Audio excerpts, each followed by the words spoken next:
Hello, boils and ghouls. Welcome to a special interview episode of Dads from the Crypt. My name is Jason. Today, I'm joined by director Jack Sholder. Welcome to the show. Hey, Jason. How you doing? Good. Pleasure to have you on. You were here a couple of years ago, right when the show was kind of starting, to talk about your Tales from the Crypt episode, and we're kind of coming back, now that the Nightmare on Elm Street series is, kind of doing its new releases and stuff. So we got a lot to talk about. First, tell me your origin story. How did you become director Jack Sholder? Well, I wanted to be a classical trumpet player, and that's kind of where I was. Started playing the trumpet at 8 years old, and I was good at it, and I loved music, and that's what I thought I would do. I was studying with the principal trumpeter of the Philadelphia Orchestra, and my plan was to take over his job. And I was really good, but there are people who were put on this earth to do nothing but play the trumpet, and so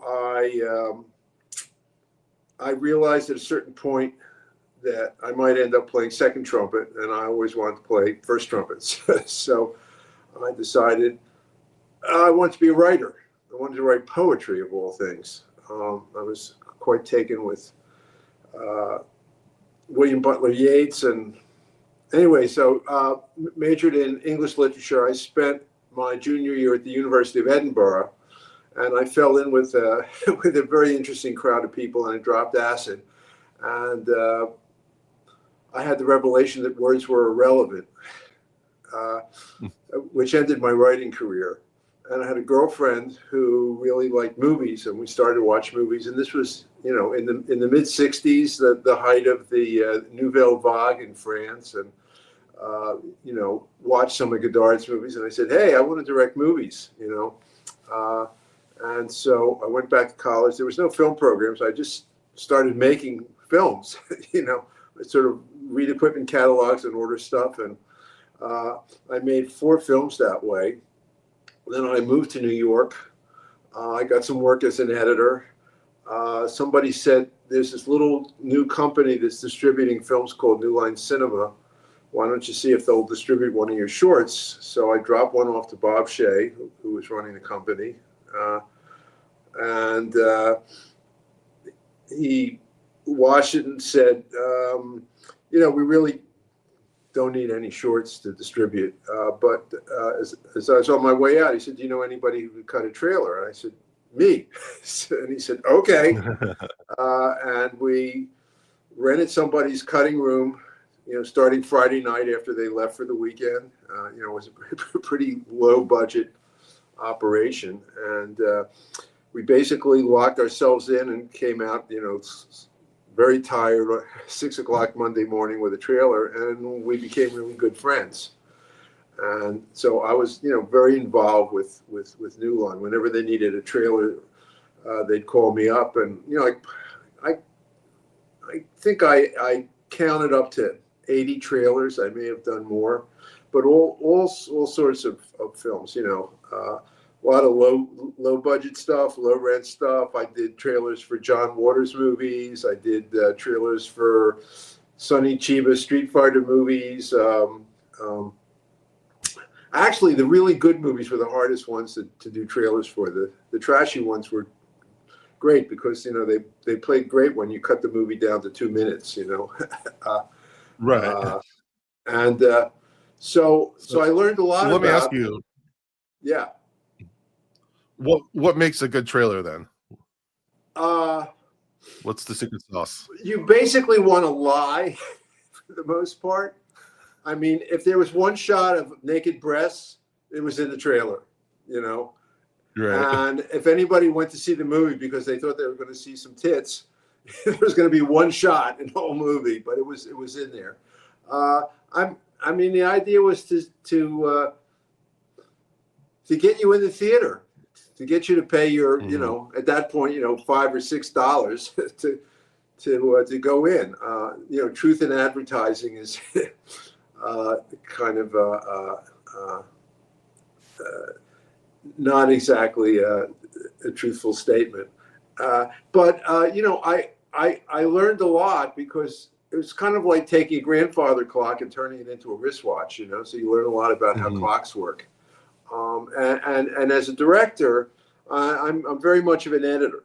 I mean, as I'm shooting, I just sort of naturally kind of see the pieces cutting together, and I'd cut there. So I've already got the first half of this scene, so I just need to get the second half, because there's a cut, so on and so forth. So that's basically how I did it. I worked as an editor. I was very good because I had the musical background, and editing has a lot to do with rhythm.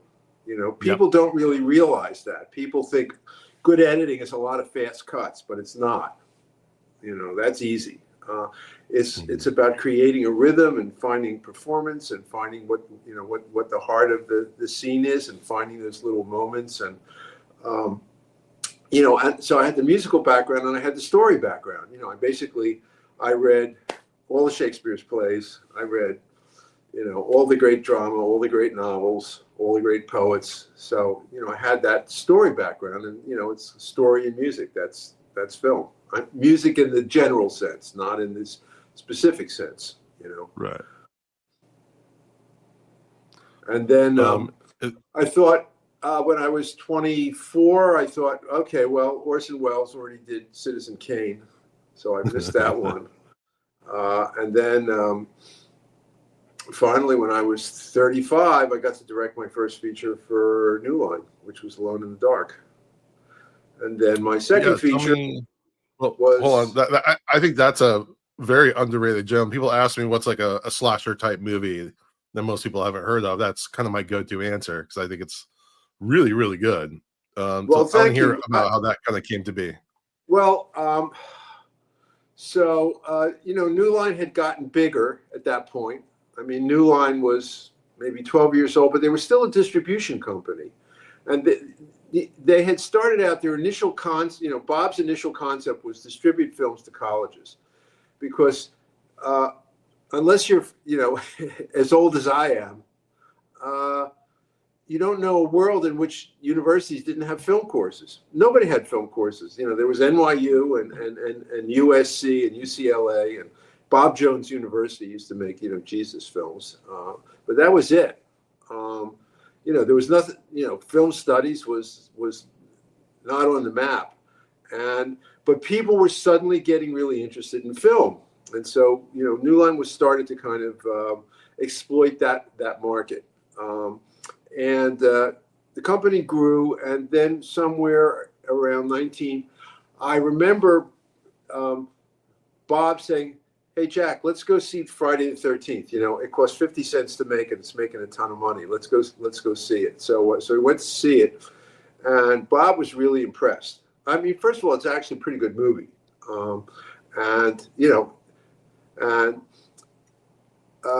So I don't know, sometime after that, we're sitting, I used to hang out at New Line a lot, and we're sitting around after work. I think a joint was being passed around, and one of the guys said, the distribution business is getting really hard because the majors were starting to get into it, and they had a lot more money than New Line. And he said, if we could make a low budget horror film, we could make a lot of money because we know that market. And so a couple of weeks later, I came back and said, "Hey, how about this?" And in I think it was 78, there was a blackout in Manhattan. It lasted, it was totally black for 24 hours. And then it started to come on sort of neighborhood by neighborhood. In total, it lasted 3 days. But I mean, for 24 hours, there was no electricity in Manhattan. And suddenly people were like looting and all of that. And I thought that was kind of interesting because like the whole society broke down. And so I said, well, what if there was okay, so here's the pitch. So there's a group of homicidal maniacs, and they're locked up in this kind of progressive mental hospital that's run by this kooky doctor who was based on a guy called R.D. Lang, who had a mental hospital in Scotland where he basically said that the people who were, quote, mentally ill, unquote, were actually people who had adjusted to a maladjusted world. And so, you know, if they would say, "Oh, I see little green men out on the lawn," he would say, "Oh yeah, they're very nice. You know, why don't you go out and say hi to them?" So, so I kind of modeled that after that, and then there's a blackout, and the crazy people come out, and the whole world is going crazy, and they just blend in, and then they lay siege to the house of a psychiatrist who they think killed their previous psychiatrist, which of course is not true, and mayhem ensues. So I never wanted to make a horror film. I certainly never wanted to make a slasher film. You know, I don't like the genre at all, but it was kind of the price to pay to make an art film that was sort of masquerading as a slasher film, because, you know, it's really all about commenting on society, what's normal and what's not, you know, and the crazy people just blend right into the, you know, to the world, especially what someone described as the thin veneer of civilization, you know, and the lights go out and that veneer just evaporates. Sure. You know, I mean, it's kind of like what we're seeing in this country right now, unfortunately. Yeah, so again, great cult classic. I highly recommend anyone that hasn't seen it to go watch that. It's got the most amazing cast with Jack Palance and Donald Pleasance and Martin Landau. Like, that's just a great group. Well, I've been very, very fortunate that I've gotten to work with a lot of great actors. I mean, starting, you know, for my first feature to have those three guys.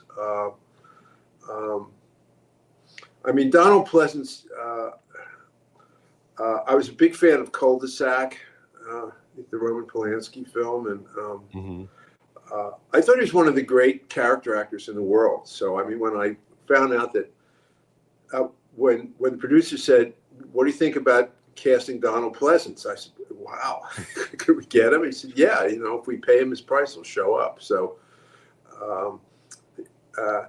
so I was very intimidated to work with him. And then, of course, Palance is just an intimidating character. But he was, I learned an enormous amount from him. I mean, he tried his best to scare me, and he sort of succeeded to a certain extent. But I decided that I wasn't going to let him scare me. You know. I said to myself, I'm the fucking director. Nobody's going to push me around. I'm the fucking director. He's not going to push me around. And so we actually got along pretty well. He would occasionally give me a hard time, but he was, unlike some actors that I've worked with who act like they're nice guys, but they're assholes. He acted like he was an asshole, but he was actually a nice guy. And he would sort of teach me things by, he wouldn't tell me, but he would sort of do stuff. Like, I mean, we were always like rushing because we never quite had enough time. And we were setting up a shot with him, and we're in a real hurry, and everybody's rushing around. I mean, we had a crew where everybody was like working one category above what they normally worked. It was kind of like the Children's Crusade, you know. Although we did have a very good DP, fortunately. And we're rushing around. We're about to, I'm about to say action, roll camera, and Palance says, "You know, I remember when I was working with George Stevens." And George Stevens, you know, we're all standing there like, and he said, "I remember I was working with George Stevens. And George, he was a great director. And he had this chair. And on the side of his chair, there was a little knob, and it had music. And right before we were going to do a scene, he would turn up the music, and the music would convey the mood of the scene, and we'd listen for a minute, and then he'd slowly turn it down, and then he'd say, 'Action.'" You know, and then, "Okay, Jack." Yeah. Well, you know, but you know, that was kind of how how he would do it, and it was a great experience. Marty Landau's a master actor and teacher. He ran the actor studio in LA, and he actually got me into the actor studio in LA to audit, where I did it for 6 months. And I always felt like I never quite fully understood acting, even though I'd taken acting classes and I directed some theater, but I never really felt like I understood it like the way I understood editing or where to put the camera, which I always knew. But I worked with James Earl Jones. I mean, a whole list of people who've won Academy Awards, and well, actually, Landau and Palance both got Academy Awards. Later on for City Slickers of all things. Love it. Yeah. All right, now let's get into nightmare territory. Tell me about the road to Freddy's Revenge. Well, so I remember after I did Alone in the Dark, which was sort of the first. It technically was the second movie that New Line produced, but it was the first one they really produced all on their own. After that, Bob said, I got this great script from Wes Craven, and he was really enthusiastic about the Elm Street script, and he showed it to me, and it was a great concept, and I don't know, a year later or so, they got it together and made the movie, I had read the final. Bob always liked to ask my opinion of stuff. I mean, he had certain people who he would sort of like to sound things out with. Then he would make up his own mind, but he liked to sort of hear what other people had to say. And I even it so happened that I was in LA, maybe for the first time or the second time or something, when they were shooting the scene with the upside down room. And I came onto the set, and Wes and Jacques Haitkin, the DP, were strapped into these seats upside down, because obviously the room is right side up and the camera's upside down. And so I saw a little bit of that, and then when they were in post-production, I came in and I put together a temp music track for some test screenings. So I was pretty familiar with it, and the movie opened up, made a lot of money the first weekend. I think it was the top grossing film, and then Monday, the head of their distribution said, start writing the sequel right away. We can squeeze a little more money out of this. At that point, sequels were just a way to make more money off of the original. They were considered less than. They made less money. They were less good. And so Wes was involved. I mean, Wes was supposed to direct the sequel, but it was written by David Chaskin, who worked in New Line's distribution department. He gave him a pitch, and it broke the cardinal rule that Wes had, that Freddy can only come out when you're dreaming, and it also had some other stuff, and Wes. I mean, look, the original one. I mean, that was Wes's baby. He was that was his thing. And the sequel was not really any. And at that point he didn't have to do the sequel, and so he bailed about 6 weeks before. And New Line called me up and asked me if I wanted to direct the movie, and my first reaction was no, because I was an auteur, and auteurs don't direct sequels to somebody else's horror film, and I didn't want to be categorized as a horror film director, which of course I am, but a friend of mine who was a producer told me to do it. I was actually talking to him, and I said, he said, look, you direct the film's going to make a lot of money, and you're going to have a directing career. And and I said to him, that's probably the best advice that I ever got. He said, I think I used the word schmuck when I discussed this with you. And he was right. And so I had 6 weeks to direct it. Usually I have a lot of input into the script. Most directors, you really start working on the script because, no script is, well, very few scripts are perfect. And also, as a director, you have to have a point of view about, what the film is really about and where it's going. And, so you work on it with the writer.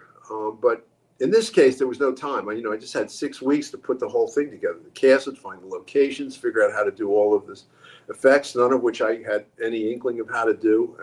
Hire a new makeup guy because New Line didn't like the makeup in the original. And there was a lot to do. So, and then the shooting actually went, as I recall it went pretty well. There were no major mishaps. Everybody kind of got along, and I think we were more or less on schedule, and and that was that. The film came out. It did better than the first one, which. But I mean, New Line really. There were no rules. After Elm, I mean, they didn't even want to bring back Robert Englund necessarily. I mean, Right. They would have liked to bring him back, but his agent wanted more money. How dare him ask for more money, and they said we could just get, anybody, put the makeup on, somebody with a face that fit the makeup, and that would be Freddy. And I said, well, he's actually a character. He's got dialogue, You can't just, grab somebody. Well, it's even like acting through that much prosthetic isn't just something anyone can just walk in and do. Well, Robert is a fantastic actor. I mean, Right. he's not just, a great Freddy, but he's a really good actor. I mean, if you look at him, he's not an imposing guy. Usually like the Jason was some hulking guy or, something like that. But I mean, Robert almost has a kind of funny face in a way, but well, he wasn't available the first week of shooting because the New Line waited so long. He already had made other commitments. He wasn't available until the second week. So we had one shot we had to do of Freddy when he comes walking out of the shower. Right. And people said, people have said, New Line got a stuntman. Well, they didn't get a stuntman. I mean, stuntmen kind of know how to act. They may not be, James Earl Jones, but I mean, they're used to doing some acting in front of the camera. This was like an extra. This was like some guy they pulled off the street that they thought, would fit the, he was like a 40 long or whatever the costume was, and his face that they could make him up to vaguely look like Freddy. And he was awful. He was like walking like Frankenstein, I had to say, no, walk like a man, don't walk like a monster. And then the next week, Robert came on, and boy, he just had this energy about him, this power that he conveyed in that character. I mean, obviously, he's an icon. He's getting a star on Hollywood Boulevard on Friday, which fortunately I happen to be in LA right now. I live in North Carolina, but it just so happens we're having a panel about the new 4K Elm Street release, which is pretty amazing, by the way. And tell me about going back and supervising the tweaking or whatever. What did you do for the new release? So they got in touch with me and said, we are restoring Elm Street 2. Well, actually, all of them, all 7, and we're putting them into 4K, and we're doing all the sound in Dolby Atmos. And we'd like to get your input. So So they flew me out, and basically they had already done the 4K, and they had done all of the color grading and everything, and they had also done a remix. The film was originally mixed in mono because New Line didn't want to pay for stereo. Right. And now it was in Dolby Atmos, which I really didn't quite understand what it was until I got into the mixing studio. So first of all, the first thing that I did was I worked on the picture with the colorists, and basically they did a fantastic job. And I asked them, I said, how come it's in 4K? How come you didn't scan it into 8K, even though you're going to release it in 4K, just, for the future? And he said, well, you're not going to, we did a test, and we did transfer some of it, and we did digitize some of it. And by the way, they went back to the original negative, which Right. none of the other versions did. They did it off of a later one. So you're getting the most pristine possible quality. And Why is that? basically what? Why do they only do yours? Because do they not have access to the other ones, or? I don't know, but the way that it works is you shoot the film on negative, obviously, and then you make what's called an answer print. So that's to get all of the color grading and the exposure. Even though you have like the best cinematographers in the world, the light is changing all day long. It needs a little bit of tweaking, and so you usually go through 2 or 3 passes, but every time you run the negative through the printer, there's always a risk that something bad could happen. If something bad happens, you're screwed. So once you've got the color timing approved, they make an internegative off of the original, very fine grain internegative, and then they make they make an interpositive. Excuse me. They make an interpositive off of that internegative, which is a special. I mean, you can't show it. It's a special kind of thing, but it's very, very fine grain, kind of low contrast and all that, from which they then make internegatives, and then they use those internegatives to make the prints that go into the theater. So you're 3 generations away. Okay. So I don't know why they didn't use the original negative, but maybe they just didn't want to touch it, and they figured, well, we can, with the technology, you're not going to see the difference. So why risk the original negative? But, now that the technology is so good, so they said, well, we couldn't get any more information in the 8K than you could get in the 4K. I mean, you're going to see it resolves the grain. So, so that looked really good. I was able to do a few little things here and there. There was one scene I actually wanted to make it darker, and the exec who was in charge of the process said, Jack, leave it the way it was, And I agreed. I said, well, okay, this is the film that we made in 1985. If I was shooting it now, it would look different, but this is how I saw the film in 1985. And so, it looks fantastic. Then the next day, they'd gone through and put the track into Dolby Atmos. So when you mix the film, you mix it into 3 stems or tracks. So there's one track that has all the dialogue that's mixed and equalized and everything. A second track that has all of the effects that are all mixed together, and they usually have 20 or 30 tracks of effects that go into that. And then you have the music. And in order to do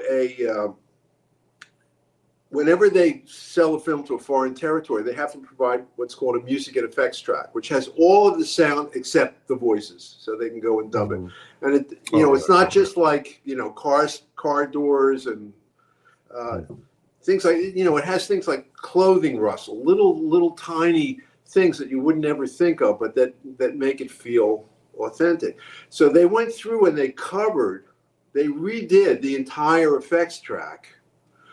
So we used the original effects track, but for instance, if I wanted to hear like Freddy's nails scratching against metal a little louder, I could go into their track where they duplicated what was in the original track and bring that out some more. So I was able, particularly like in the opening scene with the bus going through the desert and all that, I was really able to enhance it. And some of it just, because everything eventually got onto an optical track. It was all smushed together, and it was in mono.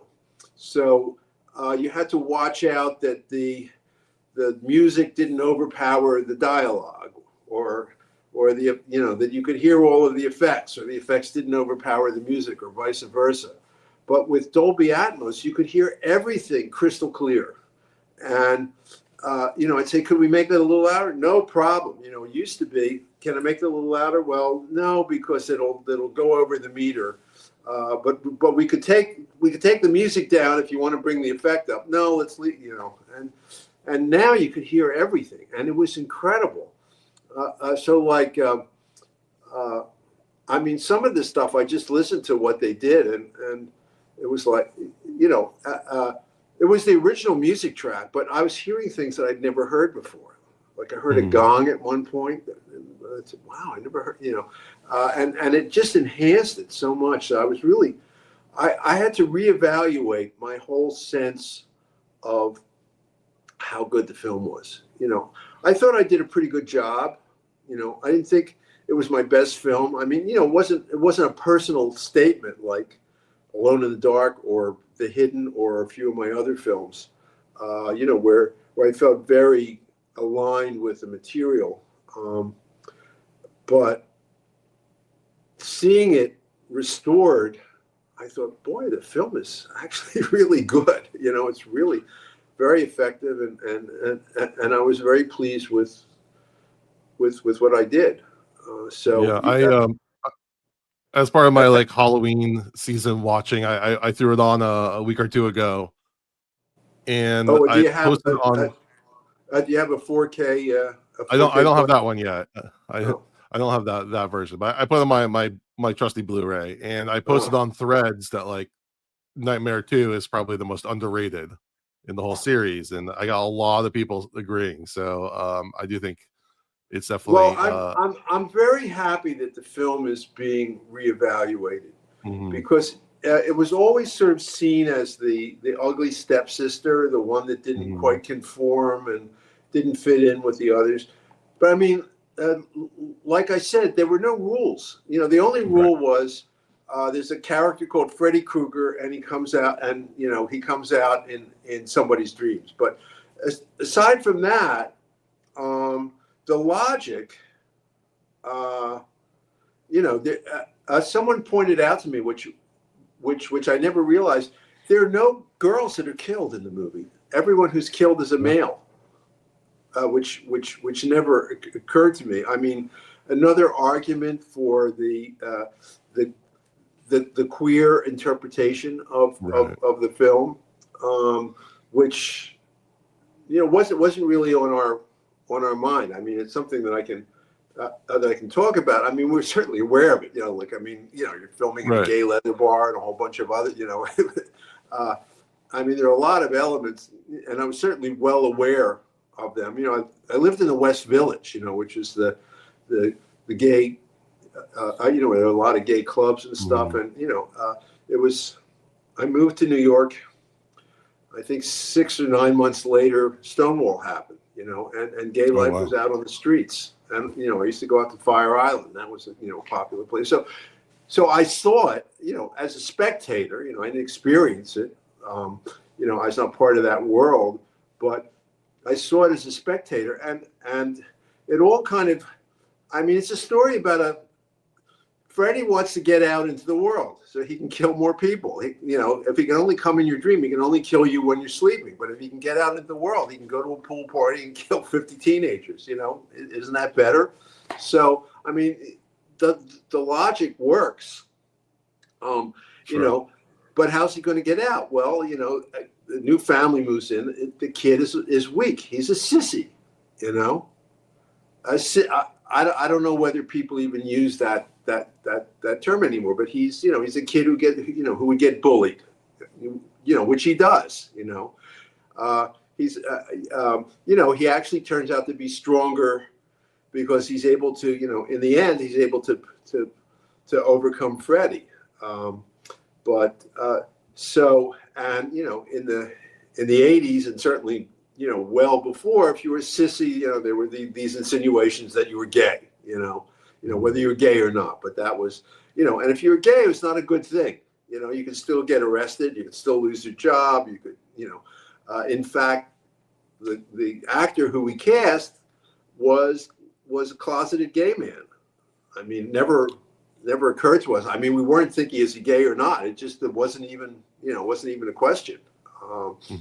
But he was a closeted gay man who read the script and thought it was great. And then somebody in the makeup trailer said, "Hey, are you aware of this gay subtext in the movie?" And he freaked out.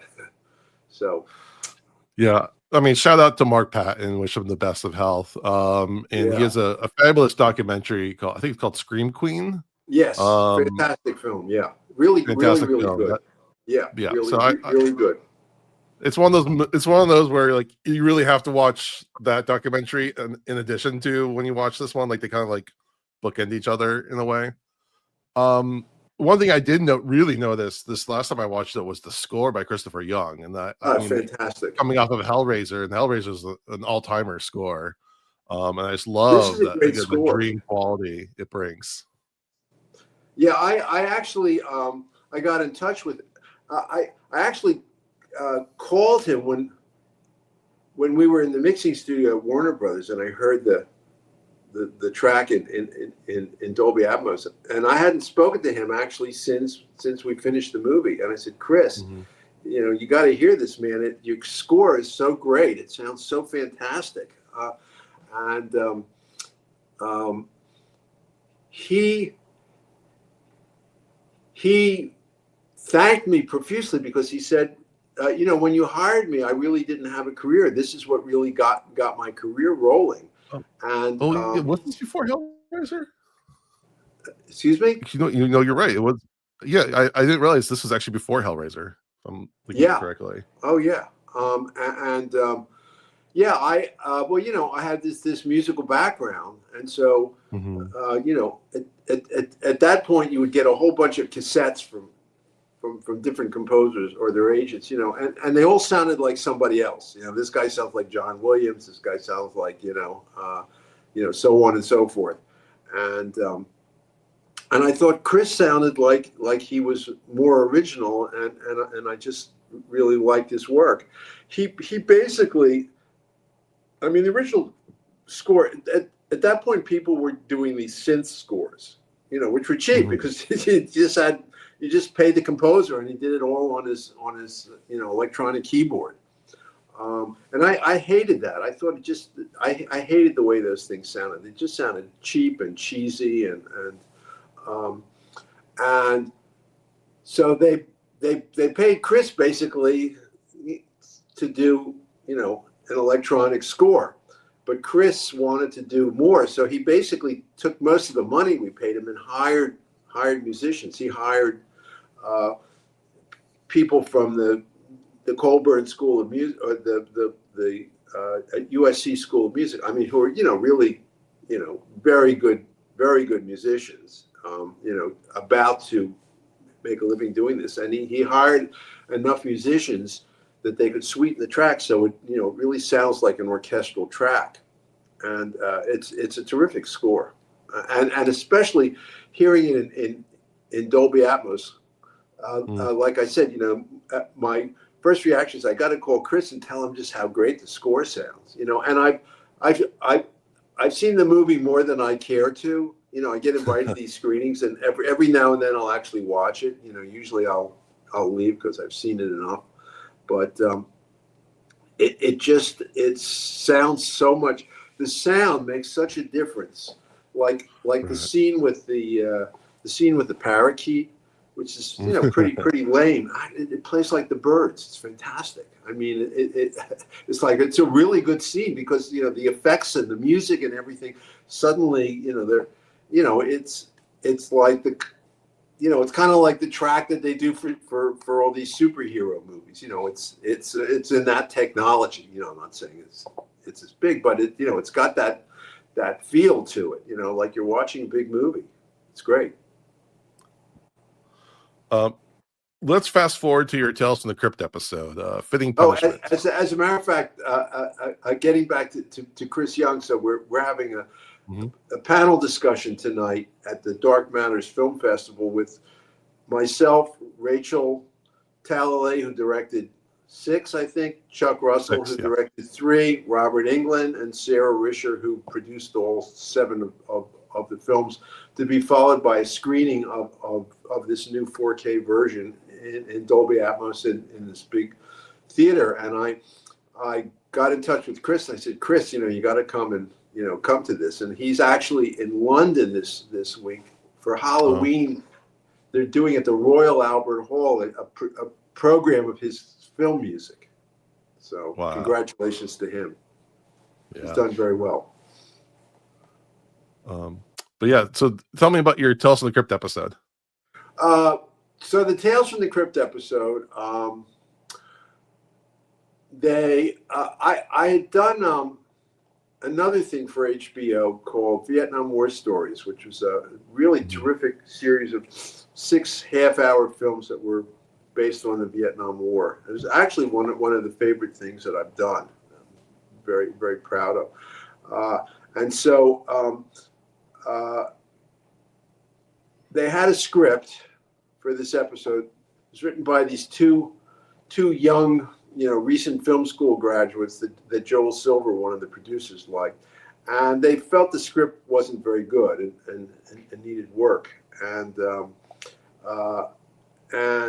I agreed. And it's basically about a funeral home with a kind of an avaricious, very, very cheap funeral director who ends up hiring his nephew to work for him and abuses him and eventually kills him. And then the nephew comes back and wreaks revenge, comes back from the dead, of course. And so I had this idea. I grew up in Philadelphia, and there's a large Black community, and I knew that the funeral director is a very important person in that community. It's usually a well-respected person and fairly well-off person because people are dying all the time. There's never a lack of business. So I said, what if we just do this with an all-Black cast? I think it would be fun. And they said, yeah, that sounds good. And they said, we've got this young writer. His name is Don Mancini. Don was the guy who did Child's Play. Child's Play, yeah. And Don was I guess in his 20s at that time. And so we talked about it, and he wrote the script. I thought the script was really good. It was very funny. It was actually, I think, the most fun I've ever had shooting anything. I think we had six days to shoot a half hour. I mean, normally you get 7 days or 8 days if you're lucky to shoot an hour episode. And here we had, 6 days to shoot a half hour episode. And a lot of the directors they hired, because, they were hiring future directors, took an extra day, because they're used to, not having to shoot a whole lot of stuff per day. I got mine done in 6 days, which I wanted to do. And it was an all-Black cast, so a lot of these actors knew one another, and there was a great sort of vibe on the set, and it was funny. I mean, a lot of times, I was really cracking up because there was just so much humor in it, and also it sort of appealed to my sort of antisocial. I'm the sort of person who might start laughing at a funeral or something. You know, I've been inappropriate most of my life, which is probably why I've been successful making these kind of films. But I actually remember there were these scenes. I wanted to go to an actual black funeral home to see, you know, with the production designer and the DP, to see, you know, what was really, you know, what it really looked like, and, you know, what the process was and all the rest of that stuff. And with Don, so we went to a funeral parlor in South Central, and it was pretty interesting. And they have to drain all the blood out, and they have like these big kind of needles that are like, you know, like about bigger than a knitting needle, you know, quite that they drain all the blood out, and then they pump in, you know, formaldehyde to preserve, you know, it's pretty creepy stuff. And so we actually, you know, put some scenes in there where we did that. And I remember we were shooting at it was a former pasta factory that they had turned into a studio for this. And we're watching the scene over lunch. I was sitting there eating our lunch, watching like them embalming, and all this blood sort of draining out in this filthy embalming room. And my wife came to visit, you know, and saw me, you know, I'm eating a sandwich laughing while this blood is draining out. And I think she had some misgivings about having married me. And actually, it was the only thing I've ever done where I do really good first cuts or director's cuts. I've been very fortunate that I've at least to the best of my knowledge, I've never had anybody look at the editor's cut. So when you're shooting a film, as soon as you finish a scene, the editor cuts it together. You hear, you know, it takes, they edited for 6 months. Well, it's not they're putting it together for 6 months. It's put together. It's all put together a week or two after you finish shooting, because the editor's working, and it's called, they call it a rough cut, but the editor's not doing a rough cut. The editor's cutting it as well as he or she possibly can. But you put it all together, and then it just never works. Sometimes it just doesn't work at all. Sometimes it just doesn't work as well as you thought. But because of my editing background, I'm you know, I tell the producer, I don't want you to see the editor's cut, because it's going to have a lot of things that are going to be wrong with it, and you're going to freak out. But those are things that I'm going to fix. So why don't you look, you know, wait until I'm done with it, and then if you got problems, then, you know, then we can deal with it. But I did my director's cut, and I screened it for them, and they said, okay. I said, you don't have any notes? No. That's good the way it is. It kind of freaked me out. And I actually went back and I made one change that I kind of regret that I did, but I was so freaked out. Well, I got to do something here, you know. Mm-hmm. But what was the change? It was a great. It was this. I cut short one shot when Moses Gunn goes up to visit his nephew at night. He like walks up the stairs kind of early on, and I made it shorter, and I kind of regret it. But you know, there were fights that I've had with producers over things, and occasionally, a lot of it was sort of a negotiation. So I would make a big deal about fighting over something I really didn't care that much about. Mm-hmm. So the thing that I really did, they would kind of give me. You know, it's kind of like in sports, you know, where you the players or the coach will make a big deal over a play that doesn't mean a lot. So you know, the next one that does, you know, the coach might, you know, the ref might go their way. And there were a few things, you know, that I had to do that I really didn't want to do. And I go back, you know, and in the infrequent times that I go back and actually, you know, look at the movie, and a lot of movies I haven't seen since I've made them, I completely forgot what they were. It wasn't like I'm watching film, oh my God, that's terrible, you know. It just it goes along. So, you know, there were always minor. When I was an editor in New York, and New York editors are different from LA editors. I mean, LA editors, it's like, sir, can I help you on with your coat? They're kind of like that. The New York editors think the director's job's to come in and fuck up my perfect cut. That was the attitude, and yeah. So I forget where I was going with that. Well, anyway. Well, to wrap things up, yeah. So just to wrap up on the episode, it is again another, like, whenever you see the top 10 Tales from the Crypt episodes, it's definitely a fan favorite that's always up there. So it's very, very. Yeah, someone told me it was actually voted number one. The thing that I was, and there were some very good directors. I mean, Walter Hill did terrific. I mean, there are a bunch of really terrific episodes. Mm-hmm. I mean, there are a lot of top-notch directors. So, but yeah, it's up there. But okay, what's up? The name of the guy who actually created Tales from the Crypt, William Gaines.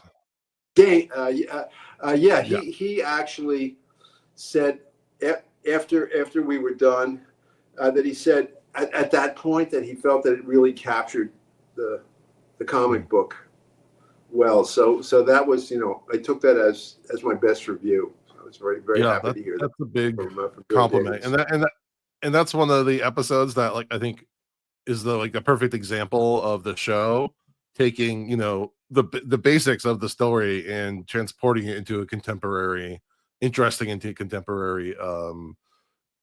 environment that makes it interesting and relevant without just being a straight retelling or straying too far from the episode itself.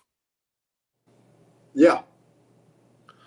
All right. Well, Jack, thank you so much for coming on. It's always a pleasure to talk to you. Do you have anything coming out or that you're working on you want to talk about? Well, I've got a vampire script that I've been trying to get made, but I don't know whether it'll ever get made. I feel like I've still got another movie left to make, and I hope we can put it together. Anybody out there with $1 million or more, please get in touch. Okay, you can contact Jason if you don't know how to contact me, but just send me an email or contact me on Facebook and say, hey, I've got a few $1 million I want to invest in your next movie, and I'll be happy to respond. I love it. Well, I'll be the first one to get a ticket for a Jack Sholder vampire movie. That sounds like a fun time to me. All right. Yeah. Well, the thing about, like Wes made some great horror movies. Honestly, I never thought that the first one was a masterpiece. I know a lot of people, do. I mean, it obviously, was a great film in many ways. I think Wes's New Nightmare is a much better film. He was a much better director at that point. But I mean, Wes made great horror films. I feel that in the genre that I've made good films in spite of the fact that they were horror films, and good horror films are always about stuff more than the horror. There's an interesting subtext that's going on. A good vampire film is always about a lot more than vampires. The vampires are a metaphor for different things that are going on in the world. I mean, if you look at a lot of horror films in the 50s and 60s where nuclear annihilation, and then it became a metaphor for AIDS, and then who knows, Romero was excellent at that. Yeah. So this is a script that I developed with the writer. So anyway, send me your money. Send me your millions of dollars, and we'll make a film. You can be the executive producer. Come on the set. I'll treat you. I'll take you out to dinner. We can talk. All right. If I win the lottery, I'll hit you up. Please let me know. Yeah. Okay. All right, Jason. Well, thank you. It's been a lot of fun talking to you again. yeah, always. Okay. Well, again, thank you for coming on. We appreciate everyone for listening. We would really appreciate it if all of our listeners would give us a rating or review on iTunes, a rating on Spotify, and like and subscribe on YouTube, and follow us at Dads from the Crypt Talk on TikTok. And with that, we thank you for listening to Dads from the Crypt. Follow Dads from the Crypt on Facebook, Twitter, and Instagram, or I will follow you to the grave. No, seriously, you really should watch. But be careful what you ask for. You may get it.